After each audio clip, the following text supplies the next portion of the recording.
Mirrordick EDM machines, 3-axis linkage machining process. The first step is finding the center of electrodes.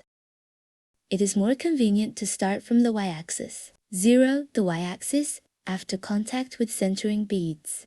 Press ACK to release the alarm and do the same on the other side of electrode. After contact, click Y1/2. Subsequently, set the center value on x-axis.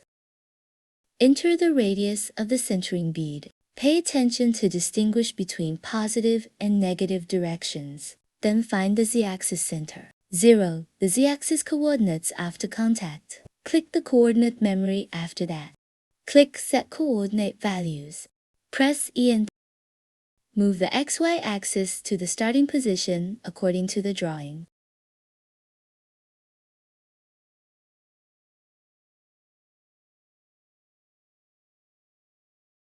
Move the z-axis to the starting position according to the drawing. Enter XYZ 3-axis and discharge parameters on the machining page. Since the electrode is 2-axis linkage processing, therefore, enter the X and Z-axis machining endpoint. That's it.